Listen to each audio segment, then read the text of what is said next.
واحد الطفله سقساتني عندها سنوات، قالت لي احنا كنا فقراء خصنا ناكلوا التراب، خص ياكلوا التراب، السمع والرزق على الله. وان شاء الله يتسمع فيها هذا المرأة الان مزوجه بولادها. ما عندهمش. جاء واحد الانسان يزور باباها مريض، باباها راقد فراش مسكين، جاء زارو جاب له دجاجه، باباها عطاها لهذه الطفله، يا قايمه به، قال لها هاك يا بنتي الدجاجه.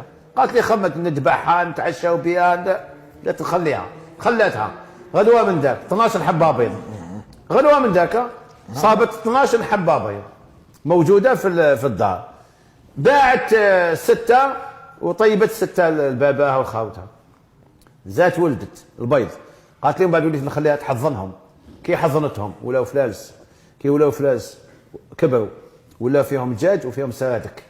قالت لي وليت واش ندير؟ قالت لي البيض ونبيع السرادك ونبيع الدجاج. ايه ما شاء الله. نعم. قالت لي وبعد قالت لي وليت نخبي دراهم، نخبي وجات شريت نعجات وشريت خرفان. قالت لي وليت نبيع البيض ونبيع سرادك ونبيع الدجاج ونبيع الخرفان. قالت لي زاد كثر الخير كثر الخير، شريت البقر. قالت لي والله يا شيخ نعم والله كل هذا من دجاجه والله العظيم. قالت لي غير يا شيخ غير شريت فيلا ليا والبابا والخويا. قالت لي كاع بديناها رزق بدجاجه جابها ربي.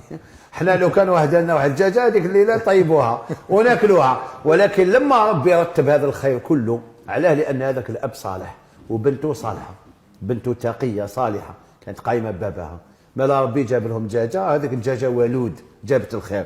اذا يقول عليه الصلاه والسلام من سره ان يمد له في عمره، اللي يحب ربي يطول له عمره بالخير والبركه ويوسع له في رزقه، يوسع له ويدفع عنه ميتة السوء، يدفع عليه ميتة السوء. نعم. فليتق الله وليصل رحمه.